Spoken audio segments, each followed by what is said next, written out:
ও মুসলমান, মন দিয়ে শুনো, আল্লাহ তাবারক ওয়া তাআলা তার বন্ধু নবীর মাধ্যমে জানিয়ে দিলেন, তোমার কাছে 6টা জিনিস তুমি নবীর কাছে জামানত রাখবা।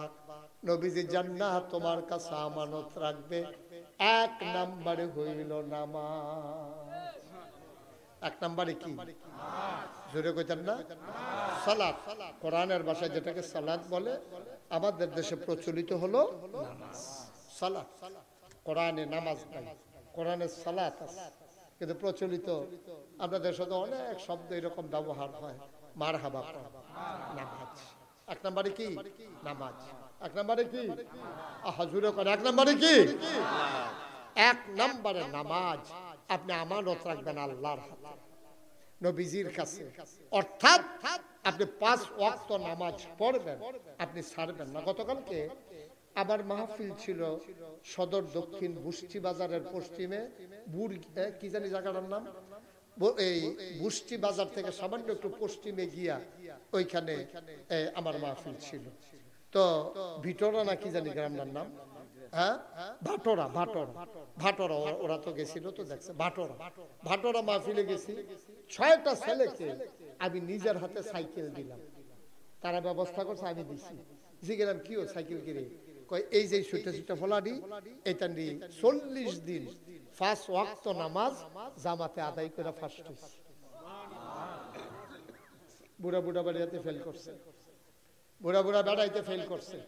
আর এই ছোট ছোট ফলা ওখানে সত্য, আমি যেই ফলাটারে দিলাম সাইকেল আবার চোখে পানি আইয়া পড়ছে। তারে দেখা তুমি দাঁড়াও, হ্যাঁ তুমি, হ্যাঁ এই তার সমান একটা ফলা চাও গুড়ো, এই তার সমান একটা ছেলে, বসো, এই তার সমান একটা ছেলে 40 দিন একাধারে 5 ওয়াক্ত নামাজ ফজর সহ 5 ওয়াক্ত নামাজ জামাতে পড়া তে সাইকেল জিতছে। 40 দিন একাধারে দূরে একটা ফলা এই বাটরা, সে এই নামাজ পড়ে এরকম 6টা ফলা, তার আরেকটু বড় হইব সুইটাটা তার সমান। এবার আপনি কন তার উপরে নামাজ কখনো ফরজ হয়েছে কিনা সন্দেহ আছে। অথচ আপনার 40 দিন তার মতো ফলায় নামাজ পড়া হয়েছে। আর আমরা চামড়া টান চামড়া ঢিল হইছে, আমরা কালা চুল্লি সাদা হইছে, হ্যাঁ আমরা দাঁতরি আগে 8 বেড়ে তুষ করে খাইয়া লইছে। আর অহন গুস্তরা বেড়ে সাবান দিয়া খাইতে পারে না, নোয়াইতে পারে না, স্বেচ্ছা দিলে এবার লাড়া দিয়া ভিতরে হালাই দেয়। কি করবে, এটা লাগে না তো কোনো খানা, একটা লাড়া দিয়া ভিতরে দিয়া দিলে এটা ডুব গিল্লা যা মজা লাগলে কি খাও না ভাইও। ও ভাই চিন্তা করে দেখছেন এদুরা ফলায় সাইকেল ফাইয়ালাইছে, আর আমরা যারা বয়স হয়ে গেলাম, কত কথা। ইদ্রিস আলাইহিস সালাম আল্লাহর একজন বড় নবী, কি নাম? কথা বলে কি নাম? ইদ্রিস আলাইহিস সালাম আল্লাহর খুব বড় একজন নবী। উনি একদিন জিবরাইলের কয়, জিবরাইল তোমার কাছে আমি এই তোমার লোকে দুস্তি ফাত্তাম চাই। কি ফাত্তাম চাই? কি আপনার কি ঘুমাই গেছেন সব? আমি কি নতুন ওয়াজ করি বিজয় ফারা, তা আওয়াজ করেন না কেন জুড়ে? কি ফাত্তাম চাই? কথা বলে কি ফাত্তাম চাই?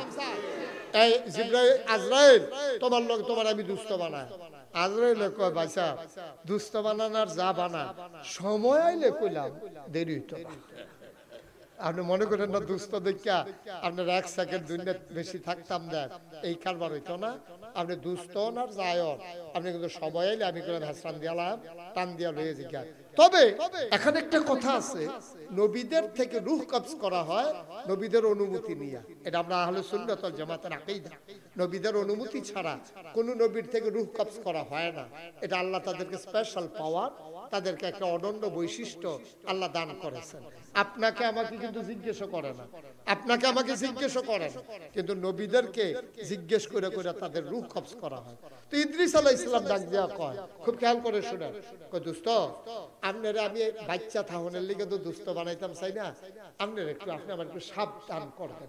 কই কি সাবধান? কয় মরার আগে আপনি আমার 3 মাসে 3টা ডাক দিয়া কইবেন, দোস্ত 3 মাস আর আরেক মাস গেল, দোস্ত আর 2 মাস, দোস্ত আর 1 মাস, আমি যেন সাবধান হইতে পারি। সুবহানাল্লাহ বলবেন না? ও দোস্ত, সময় আসলে নিয়ে যাবেন, কিন্তু 3 মাসে 3টা ওয়ার্নিং দিবেন। আমরা যেমন বিমানে যখন আমরা যাই, বিভিন্ন জায়গায় ক্রস করার সময় ওয়ার্নিং দেওয়া হয়, বলা হয় আর মাত্র এত কিলো বাকি, আমরা কিছুক্ষণের মাঝে ল্যান্ড করব। যারা হজের নিয়ত করবেন তারা তাড়াতাড়ি উমরা পরে হজের নিয়ত করে ফেলেন। আমরা আমাদের কি বলে যে মিকাত পার হচ্ছি, এই ঠিকানা যেখান থেকে ইহরাম এর নিয়ত করা লাগে, আমরা পার হচ্ছি, এটা সাবধান করে দেয়। ডাক দেয়া কই, দোস্ত আপনি আমার 3 বার ডাক দেবেন, আমি যেন মৃত্যুর আগে প্রস্তুতি নিয়ে যেন মরতে পারি। ঠিক আছে, এই শর্তে দুস্থ হয়ে গেল। দেখা গেল একদিন আজরাইল আইসা কয়, দোস্ত চলেন যাই। সুবহানাল্লাহ কইতেন না? কথা কইেন না, ওয়াজ করবে না, করলে করেন না, অসুবিধা কি? আমি একলা করুন লাগবো এমন কোনো কথা আছে নাকি? কথা কথা বলো, কথা তুই উঠতে গেছে, আমি কিটা করতাম? এবার বয়স্ক মানুষ উঠতে গিয়া বইছে, তো তোর সমস্যা কিটা? তুই হাবারের লগে ফিলিয়ে খানা করিস কীর্তি, তুই রাজার লগে হাজার দৈরার লগে এটাই কই ইনকাম ট্যাক্স, কই 3 কম 100, কই হাবাটা কই তুই? আমরা বয়স হয়েছে না, এবারে যে রয়েছে, তুই এই বয়সে মাহফিলে আয়ুষ কিনা তোর হলে তো আমার সন্দেহ লাগতেছে। অবশ্যই এই বয়সে আইব না কিতে শৈলবালানো কইতালে বুতে,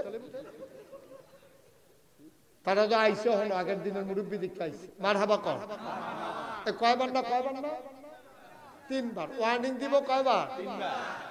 উমা কোন ওয়ার্নিং টর্নিং কিছু না, চলবা একদিন আইয়া সেটা কই, দুস্থ নন চলেন না, কোনো ওয়ার্নিং নাই, কোনো ডাক সাপ নাই, কই চলেন আপনার সময় হয়ে গেছে। ইদ্রিস আলাইহিস সালাম চমকাই উঠছে, তিনি থমকে উঠলেন, তিনি ডাক দেওয়া কয়, ও দুস্থ, এই জন্য আপনার লগে দুস্থি পাচ্ছিলাম, কথা না হইল 3 মাসে 3 বার ডাক দেবেন, আপনি কোনো ওয়ার্নিং দিলেন না, সতর্ক করলেন না, হঠাৎ করে বলেন চলেন যাই। বুঝলাম না কারবারটা। আমি 3টা ডাক দিছি, আপনি বোধহয় দুনিয়ার খেয়ালে আর খেয়াল করতে পারেন নাই। নবীরে কয়, ইদ্রিস নবীরে, আমি 3 বার ডাক দিছি, আপনি বোধহয় খেয়াল করেন নাই, ডাক শুনেন নাই। কয় বলেন কি আপনি ডাক দেবেন, আমি শুনবো না। কয় কবে ডাক দিছিলেন? কয় আপনার মাথার চুল দিয়া কি সাদা আছিল না কালা আছিল? কয় আগে তো কালা আছিল। কয় এখন কেমন? কয় এখন সাদা হইছে। কয় যেই দিন আপনার চুলগুলা কাল সাদা হওয়া শুরু হইছে, ওই দিনে তো প্রথম ডাকটা। আপনি এরপরেও বুঝেন না কেরে, কালা চুল সাদা বানাইলাম, বোঝা দরকার ছিল আপনি দুনিয়ায় থাকবেন না। এটা আমার প্রথম ডাক, এটা ছিল আমার প্রথম ডাক। আপনার কালো চুলটা যেই দিন প্রথম সাদা চুলটা দেখছেন, সেদিনই বুঝালাও নাছি, আরে সময় বোধহয় নাই রে, কালা চুল সাদা হইছে, আমারও বোধহয় সময় গনাইছে, এটা আপনি বোঝা দরকার ছিল। আমি প্রথম ডাকটা দিছি, কালা চুল সাদা বানাইবা। আপনি ডাক খেয়াল না করলে আমি কিটা করার? আমি কি আহি আপনার ডাহাডাহি করা? আমি ডাক দিয়ে গেছি, আপনি এত গাড়া দুনিয়া লই এত পাগল হইছেন, দুনিয়া নিয়ে আপনি এত ইয়া করছেন, আপনি ডাক শুনেন না? আপনার চুলগুলো যখন সাদা হয় আপনি বুঝেন না এই দুনিয়ায় থাকবেন না? এটা যেমন ইদ্রিস নবীর জন্য সাবধান, এটা তো লতিফ স্যারের জন্য সাবধান, এটা তো আমার হাশেম স্যারের জন্য সাবধান। দাড়ি যেমন আসিল না আমার হাশেম স্যারের, কালো কালো দাড়ি ছিল, সাদা হয়ে গেল। লতিফ স্যারের দাড়ি মাইদি দিয়া ভিতরে দিয়া কয়েকটা কালা আছে, অধিকাংশ তো সাদা হয়ে গেল। আব্বা বুঝতে হবে আর কোনো রং ধরবে না, এই একটাই রং কালো থেকে সাদা, অর্থাৎ এটা একটা ওয়ার্নিং, তোমার সময় অতি কাছাকাছি চলে যাওয়া লাগবে। আমরা দুনিয়া নিয়ে এমন পাগল, দাড়ি পাকা মানুষগুলো যখন অন্যায় করে রে, কই যায় মানে না রে। নবীজি কয়, জুয়ানে দুষ করলে আমার এত খারাপ লাগে না, কিন্তু বুড়া বেড়ায় যখন গোনা করে কই যায় মানে না। এবারে কোন সাহসে গোনা করে? জুয়ানের একটা সাহস আছে, তার শৈল শক্তি আছে, তা মনে করে বোধহয় আরো বাঁচবো না, মরবো পরের কথা। কিন্তু বুড়া বেড়ার আমি সাদা বানাই দিলাম, তারপরেও যখন গোনা করে তার হলে আমার বেশি জিদ উড়ে, কয় সাংঘাতিক রাগ হই আমি তার প্রতি। বুড়া বেড়ায় আল্লাহ না চিনলে আর চিনবো আল্লাহ কবে, আর কবে চিনবো? বুড়োও চিনে না, এরপরে আর চিনবো কবে? ও 10 বছর আগে যেটারে ন্যায় মনে হইছে, 10 বছর পরে আমার কাছে এটা অন্যায়ের মতো লাগে। 10 বছর পরে আগে যেটারে ন্যায় মনে হইছে, এখন এই কথাটা কইতে অন্যায় মনে হয়। 10 বছর আগে কেউ যখন জিজ্ঞেসে কিতারে, তা আমিও লগে লগেছি কিতাবা, তো এইটা তখন মনে হইছে ন্যায়, ঠিকই তো আছে, তে আমার যেমনে কইছে আমি তার এমনি লইয়া পড়ছি। কিন্তু অহন মনে হয় তে না বুঝে না, আমি কেমনে বুঝি না, এখন মনে হয় আমার এটা ঠিক না। 10 বছর পরে আমার কাছে মনে হয় আমার মতো মানুষে ওই হাতার মতো কথা কন না। আমি রিক্সাওয়ালা না, তো রিক্সাওয়ালায় তোমার লগে শ্রদ্ধা হান্ডা স্বাভাবিক, তো সারাদিন রিক্সা চালায়, রইদে ফুরে, ঘাম পড়ে, ঠিক মতো খানা নাই, তে শ্রদ্ধা হানের আগে তুমি তারে থাপড়া দিয়া লাও, তাইলে তুমি আর তারতে ভালো কো, তুমি আর তারতে খারাপ না, ঠিক কিনা কও? তুমি আর তারতে খারাপ না হইলে তুমি ভালো হইতে পারলা না, তো তুমি তেজেই মেহনত করে, তুমি এই মেহনত করো না। তুমি একদিন রিক্সা চালাইয়া চাও কি কারবারটা যায়, তে রিক্সা চালায় তার মেজাজ সবসময় ঠিক নাও থাকতে পারে, তার অনেক টেনশন, ঘরের খরাহি নাই, তখন পর্যন্ত ভাড়াটা উঠছে না, এরপরে হইলো তার ভাড়া দিয়া, এরপরে হইলো তার এই চাউল কিনন, এরপরে বাজ্য, তার টেনশন তোমার টেনশন এক না, তাই চালায় তুমি বইয়া রইছ, তার গাও ঘাম ছুড়ে, তোমার গাও বাতাস লাগে, ঠিক কিনা কও? এরপরে তুমি কথায় কথায় তারে থাপড়া দিয়া লাইছো, কথায় কথায় তারে ঘুষি দিয়া লাইছো, তুমি কত বড় অন্যায় করছো, তুমি কি বুঝছো? ওই যে কইলাম 10 বছর আগে যেটারে ন্যায় মনে করছি, 10 বছর পরে এটারে অন্যায় লাগে। 10 বছর আগে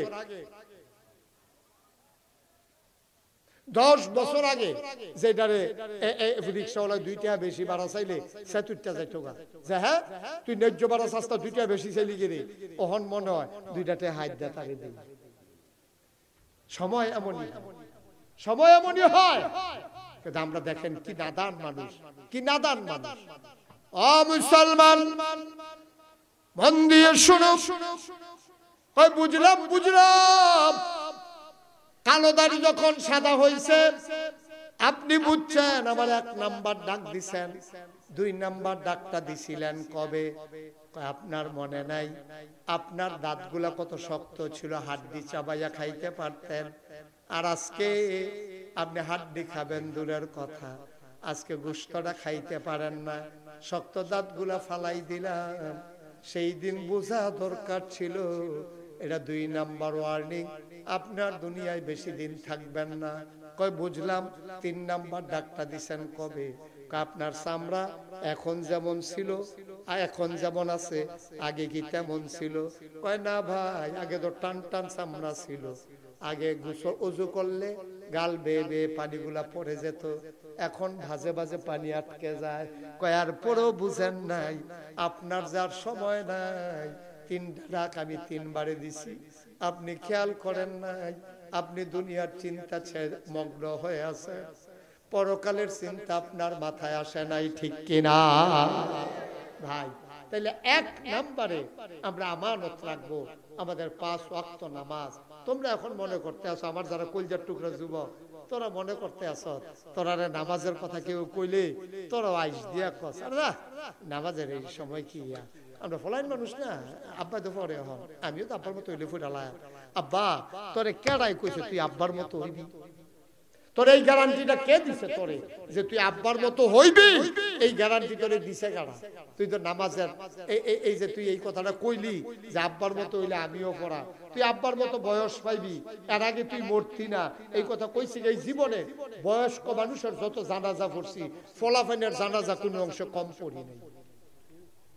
আমি অনেক ছেলেদের জানাজা পড়ছি সেগুলো বয়স আমার চাইতে ছোট, আমার চাইতে ছোট, এরকম জানাজা আমি অনেক পড়ছি। তাহলে 1 নম্বরে নামাজ কয় ওয়াক্ত? কথা বলা কয় ওয়াক্ত? আমরা পারবো না ইনশাআল্লাহ, কথা কানা পারবো না ইনশাআল্লাহ। আপনি নামাজটা ধরেন, নামাজটা ধরেন, নামাজ বিচারবেন, নামাজ বিচারবেন। আমার এক আত্মীয় উনি দেশে থাকা অবস্থায় নামাজ রোজার প্রতি এত মনোযোগী ছিল না। আমি অনেকবার সোহেল কইছি, ভাই কোন দিন মরেছে জ্ঞান, ফলাফেন মানুষ ঠিক আছে, বরগন্ধ নামাজটা ধরেন। সুবহানাল্লাহ কইতেন না? আর একটু কথা একটু মনোযোগ দিয়ে শুনে, বয়স কম ফলাফেন মানুষ। আমি কইছি উনারে, আত্মীয় আমরা অনেকবার কইছি যে ভাই আপনি নামাজটা পড়েন, 5 ওয়াক্ত নামাজটা ধরেন। হ্যাঁ পড়া ধরাম, খালি খাম খেয়াল। এরপরে চলে গেছে বিদেশ। কিছুদিন আগে হঠাৎ করে আমার কাছে ফোন দিছে, ফোন দেয়া কইল, ভাই আপনি যে আমার বারবার কইতেন নামাজের কথা, আমি তো তখন নামাজ পড়ছি না, এখন আল্লাহ করলে আমি 5 ওয়াক্ত নামাজ পড়ি, তাহাজ্জুদ পড়ি, চাষ্ট পড়ি, দোহা পড়ি। আচ্ছা আর কোন নামাজ আছে নি যেটা ফরজ যায়? সুবহানাল্লাহ কইতেন না? জোরে কইতেন না সুবহানাল্লাহ? আমি তখন সব নামাজ পড়ি, আমি সব নামাজ পড়ি। আমি 5 ওয়াক্ত নামাজ পড়ি, তাহিয়াতুল ওযু পড়ি, দুখুলুল মসজিদ পড়ি, আমি ওয়াজিব পড়ি, সুন্নত পড়ি, নফল পড়ি, আমি মুস্তাহাব পড়ি, আমি বিছানা বিছানা নামাজ পড়ি, তাহাজ্জুদ পড়ি শেষ রাত্রে, তারপরে ইশরাক পড়ি, ফজরের নামাজ পড়িয়া ইশরাকের নামাজ পড়ি। আর কোন নামাজ নাই যেটা ফরজ যায়। সুবহানাল্লাহ কইতেন না? আমার চোখে পানি চলে আসছে। আরে আমি কত বুঝাইছি নামাজের লাগিয়া, নামাজ পড়ছেন আর ওহন নিজে বিচারে আর কোন নামাজ আসেনি। যখন জিহ্বাত মজা লাগিয়া যাইয়া, এটা এমনই মজা। সুবহানাল্লাহ কইতেন না? কষ্ট হইতেছে আপনাদের? হ্যাঁ, ছেড়ে দেওয়া দরকার।